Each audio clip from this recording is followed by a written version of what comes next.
Hi അസ്സലാമു അലൈക്കും welcome back to my channel.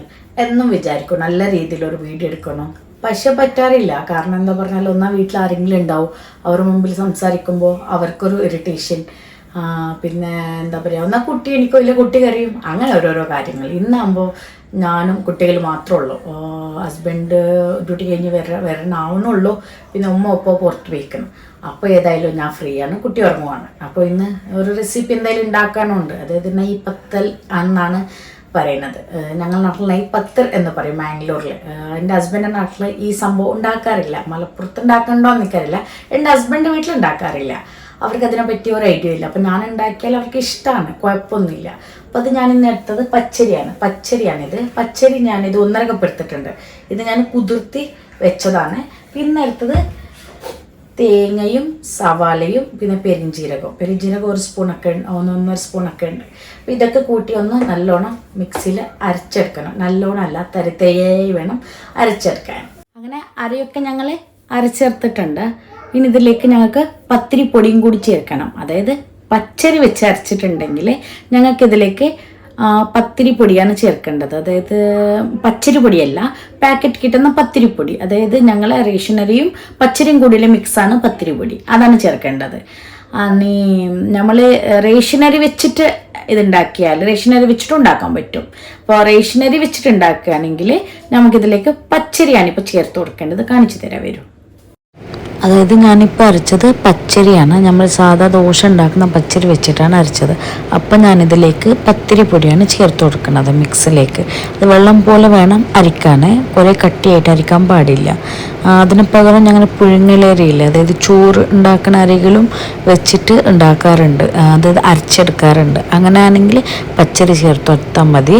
ഇപ്പം ഞാനിതിലേക്ക് പത്തിരിപ്പൊടിയാണ് ചേർക്കുന്നത്. ഒരു 2 കയ്യിൽ പറയുമ്പോൾ ഒരു 1 കപ്പ് വരും. 1.5 കപ്പ് അരിയായിരുന്നു, 1 കപ്പ് വരും. അതിലേക്ക് കുറച്ച് ഉപ്പ്, കുറേ ഉപ്പിടണമെന്നില്ല, കുറച്ച് ഉപ്പ് മതി. ഉപ്പിട്ടിട്ട് നല്ലോണം മിക്സ് ചെയ്യുക. മിക്സ് ചെയ്യുമ്പോൾ ലംസൊക്കെ ഉണ്ടാവും, അതൊക്കെ ഒടിച്ചിട്ട് നല്ലോണം മിക്സ് ചെയ്യുക. മിക്സ് ചെയ്തിട്ട് നമുക്ക് നോക്കുക ഇത് ഉണ്ടാക്കാനുള്ള പാകത്തിലാണോ എന്ന്.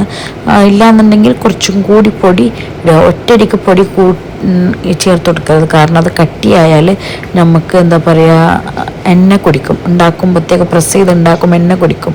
ഇത് കട്ടിയാവാൻ പാടില്ല, എന്നാൽ വളരെ ലൂസും ആവാൻ പാടില്ല. വളരെ നൈസായിട്ട് ഞാൻ ഇപ്പോൾ കാണിക്കണില്ലേ, ഇതിങ്ങനെ ഈ ഒരു പരിവ വേണം ഇത്. അപ്പോൾ മാവൊക്കെ റെഡി ആയിട്ടുണ്ട്. അപ്പോൾ ഇന്ന് ഞങ്ങൾ കുക്കിങ്ങിൽ ജൂനിയർ ഷെഫ് ഇൽമ കൂടി പാർട്ടിസിപ്പേറ്റ് ചെയ്യുന്നുണ്ട് കേട്ടോ. ഉറങ്ങണ്ടേ, ഉറങ്ങണമെന്നില്ല, എടുക്കാൻ ആളില്ല. അപ്പോൾ പിന്നെ ഉറങ്ങിയപ്പോൾ ഞാൻ എണിച്ചപ്പോൾ പിന്നെ ഞാൻ എടുത്തു കൊണ്ടുവന്ന് എന്തിപ്പോൾ ഇതെന്ന് നോക്കുന്നത്. ഇൽമാ. പിന്നെ ഞങ്ങൾ പാനാണ് വെക്കുന്നത്.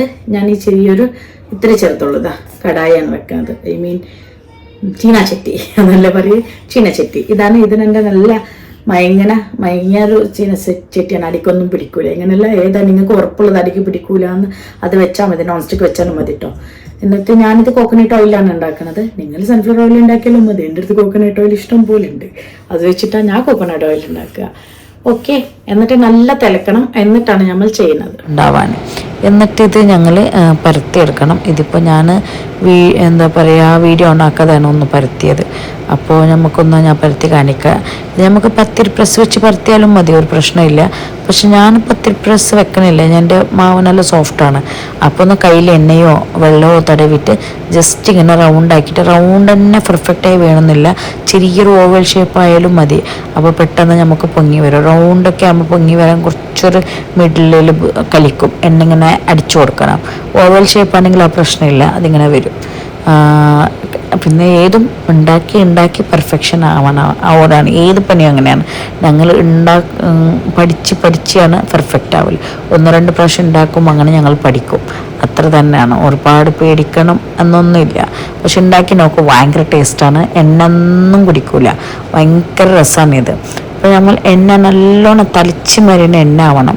അതിലേക്ക് ഫസ്റ്റ് ഇട്ട് കൊടുക്കുക. ഇട്ടിട്ട് ഒരു സ്പൂൺ വെച്ചിട്ട് അതിന് മുകളിലേക്ക് ഇങ്ങനെ ഓയിൽ സ്പ്രെഡ് ചെയ്ത് കൊടുക്കുക. അതിനുശേഷം ഒരു 2 മിനിറ്റ് വിടുക, അവിടെ തന്നെ വിടുക. അതിന് കഴിഞ്ഞിട്ടാണ് മരിച്ചിടേണ്ടത്. അതിനപ്പുറത്തും 2 മിനിറ്റ് കഴിഞ്ഞ ശേഷം തിരിച്ചിടുക. ഇങ്ങനെ ഗോൾഡൻ ബ്രൗൺ ആക്കുമ്പോൾ എടുക്കുക. കരിയാനും വിടരുത്, ടേസ്റ്റ് മാറും. എന്നിട്ട് ഇതുപോലെ തന്നെയാണ് ഒന്ന് എണ്ണ അടിച്ച് കൊടുത്തിട്ട് 2 മിനിറ്റ് വിടുക, തിരിച്ചിടുക, 2 മിനിറ്റ് വീണ്ടും എടുക്കുക. ഹൈ സ്പീഡിൽ തന്നെ എടുക്കുക. ഒന്ന് കോരിയെടുത്ത ശേഷം നെക്സ്റ്റ് ഇടുമ്പോൾ ഒരു 2 മിനിറ്റ് വെയിറ്റ് ചെയ്യുക. അതായത് എണ്ണ ചൂടാവാൻ. ഒന്ന് എടുത്ത ശേഷം ഒന്ന് തണുത്തിട്ടുണ്ടാവും, അതിന് വേണ്ടിയാണ്.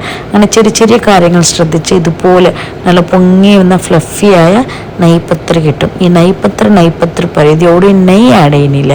എന്തിനാണ് ഇങ്ങനെ പറയണമെന്ന് എനിക്ക് അറിയില്ല. പക്ഷേ ഇത് ഭയങ്കര, എൻ്റെ നാട്ടിൽ മാഗ്ഡോറിലൊക്കെ ഇത് ഭയങ്കര ഫേമസാണ്. ഞങ്ങൾ വീട്ടിൽ പുതിയാപ്പിളകളൊക്കെ വരുമ്പോഴത്തേക്കും മസ്റ്റാണ്, ഉണ്ടാവാതിരുന്ന ഭയങ്കര പരാതിയാണ്. അപ്പോൾ ഇത് ഉണ്ടാക്കുന്നതൊക്കെ വലിയമ്മമാരൊക്കെയാണ് നമ്മൾ